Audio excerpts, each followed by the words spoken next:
Let's fight बयानबाजी। प्रधानमंत्री नरेंद्र मोदी ने पश्चिम बंगाल में टीएमसी सरकार को महाजंगल राज बताते हुए राज्य में दंगों और राजनीतिक हत्याओं की संख्या बढ़ने का आरोप लगाया है। उन्होंने पश्चिम बंगाल के मेदिनीपुर में जनसभा में कहा कि प्रदेश में घुसपैठियों की हिम्मत बढ़ गई है, बहनों बेटियों पर अत्याचार की हद पार हो गई।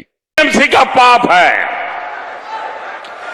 15 साल के टीएमसी के महाजंगल राज में दंगों और राजनीतिक हत्याओं की संख्या बढ़ गई, घुसपैठियों की हिम्मत बढ़ गई, बहनों बेटियों के साथ अत्याचार की हद पार हो गई।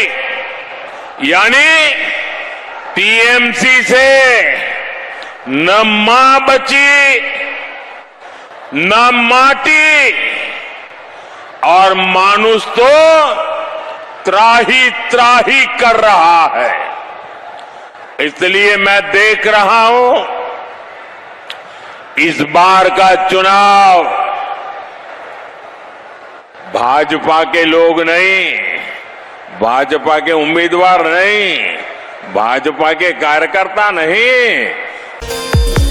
कांग्रेस अध्यक्ष मल्लिकार्जुन खड़गे ने परिसीमन विधेयक संसद में पास नहीं होने को लोकतंत्र की जीत और कमजोर वर्गों के हितों की रक्षा बताया है। उन्होंने कहा है कि यह विधेयक गिर गया क्योंकि यह एससी, एसटी समुदायों और उन राज्यों के खिलाफ था जहां जल्द ही चुनाव होने हैं। Delimitation bill was defeated, and delimitation bill is against SC, ST, against the states which are going for election. That's why all parties decided to take steps to, so all together defeated. But Modi is telling that the Mahila Arakshan bill is defeated. Mahila Arakshan bill is different, and new delimitation bill is different. We passed unanimously reservation, Mahila reservation bill in 2023 itself. And Modi ji himself congratulated all parties for unanimity, and all people are unanimously voted and passed. Why he kept 30 months in cold storage? Congress प्रवक्ता सुप्रिया श्रीनेत ने प्रधानमंत्री नरेंद्र मोदी पर महिला आरक्षण को लेकर सवाल उठाए हैं। उन्होंने कहा है कि मोदी महिलाओं का हक क्यों छीन रहे हैं, लोकसभा की 543 सीटों पर महिला आरक्षण क्यों नहीं दे रहे। श्रीनेत ने अपील की है कि मोदी महिलाओं के आरक्षण का विरोध मत कीजिए, अड़ंगा मत लगाइए। मोदी जी, आप 543 सीट पर महिलाओं को आरक्षण क्यों नहीं दे देते हैं?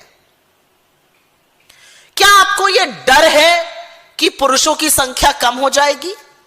क्या आप पुरुषों को बचाने के लिए महिलाओं के साथ यह सौतेला व्यवहार कर रहे हैं? आप क्यों हमारा हक छीन रहे हैं? हमारी पार्टी, पूरा विपक्ष आपसे लगातार कह रहा है, कल लाइए विधेयक, 543 सीटों में 1/3 मतलब 181 सीटें महिलाओं को दीजिए, हम आपको साथ पूरा देंगे।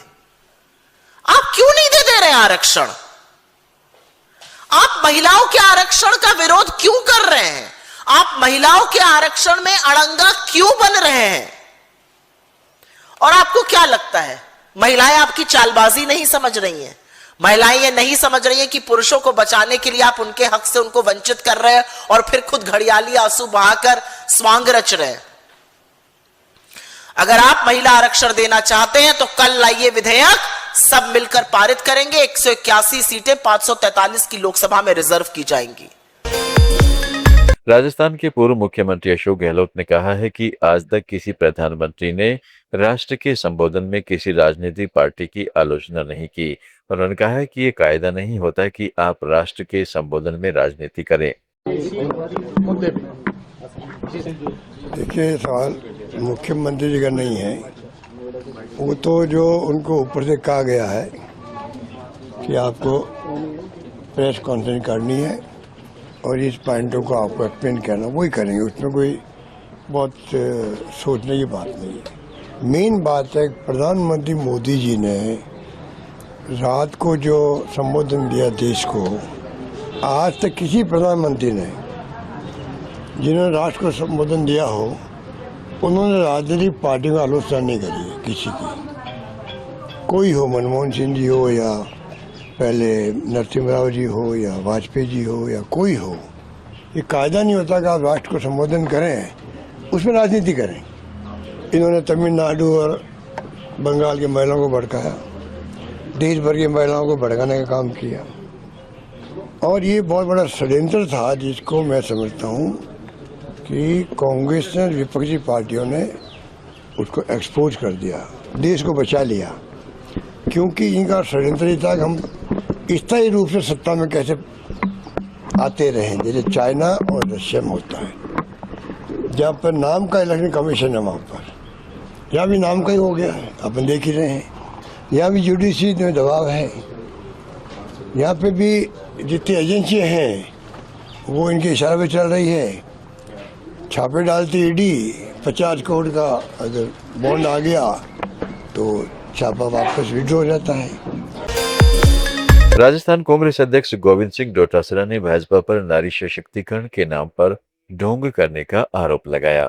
उन्होंने कहा है कि राजस्थान में मुख्यमंत्री चुनने का मौका आया तो भाजपा ने किसी महिला को आगे क्यों नहीं बढ़ाया। मोदी ने सिर्फ राजनीतिक नैरेटिव बनाने की कोशिश की। अगर भाजपा में नारी सशक्तिकरण की सच्ची प्रतिबद्धता होती तो कम से कम एक बड़े राज्य में महिला नेतृत्व जरूर दिखता।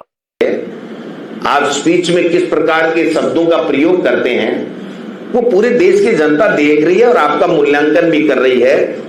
मैं समझता हूं कि 2011 की जनगणना से किस प्रकार से आप देना चाहते हो, जो मेरी समझ में आया वो मैं बता रहा हूं कि 2011 की जनगणना इसलिए लेना चाहते हैं कि इनको जातिगत जनगणना के बाद में ओबीसी को भी इनको आरक्षण देना पड़ेगा, देना पड़ेगा, देना पड़ेगा, और ये नहीं देना चाहते, नहीं देना चाहते, नहीं देना चाहते। दूसरी बात, इसमें एक छुपी हुई बात है कि ये इस प्रकार का बिल लेकर के आए थे कि इनको केवल साधारण समर्थन बहुमत के आधार के ऊपर इनको हक मिल जावे कि ये मर्जी है जिस जनगणना का प्रयोग कर सकते हैं, जो आज का वर्तमान कानून इनको इजाजत नहीं देता है।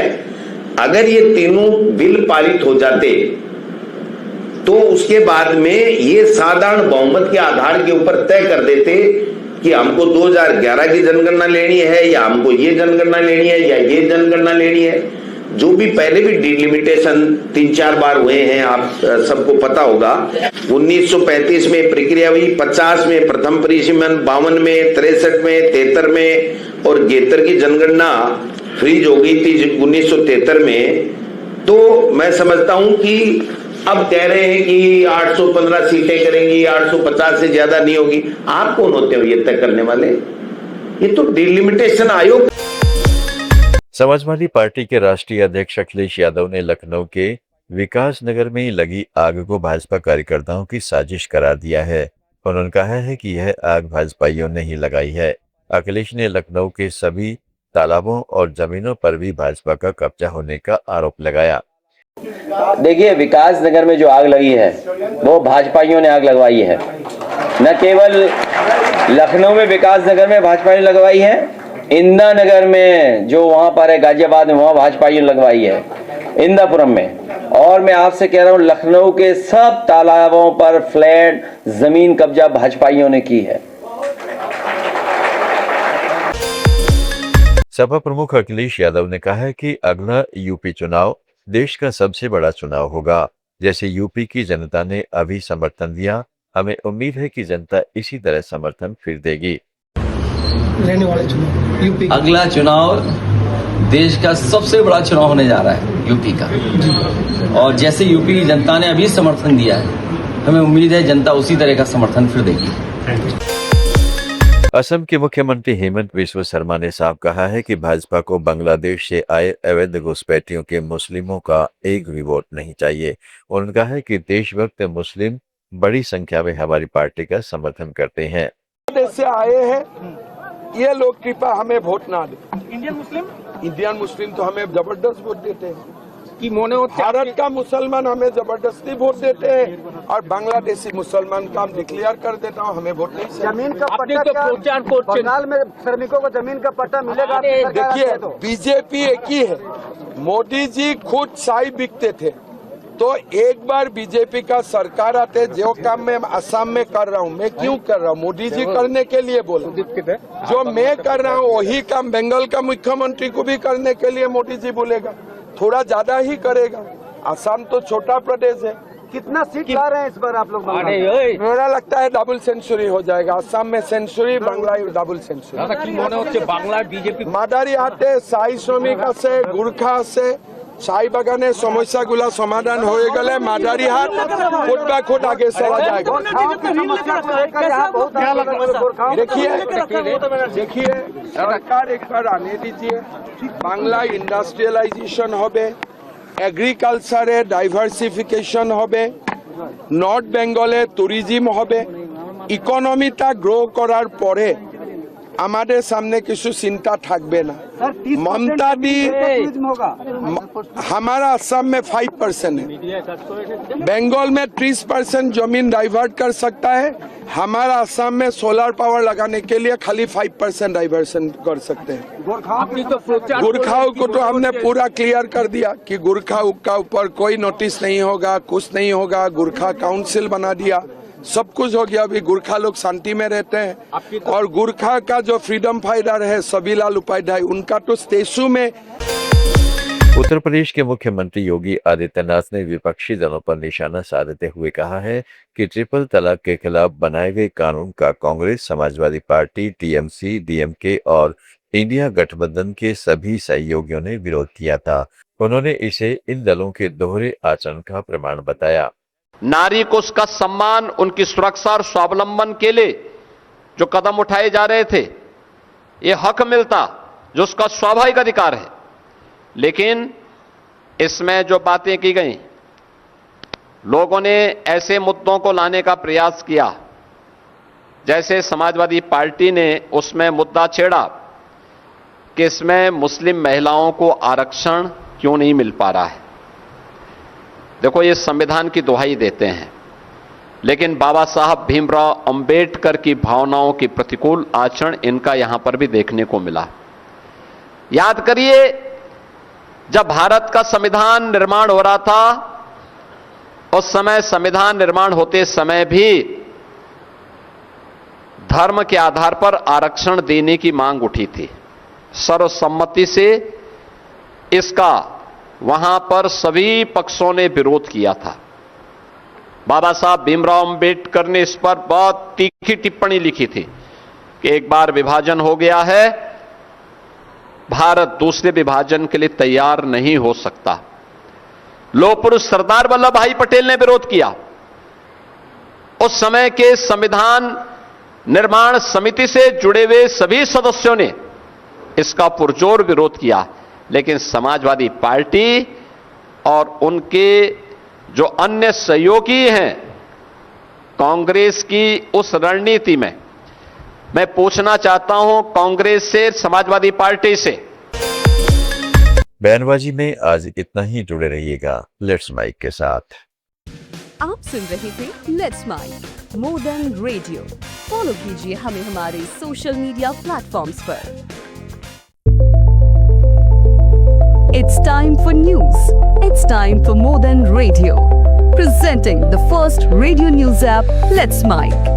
Let's Mic, a news-based app on your phone where you get to watch and listen news, talk shows, interviews, radio show podcasts, On Let's Mic, you get all relevant information of TV, print, radio, podcast, and digital. Let's Mic talks about every segment of life.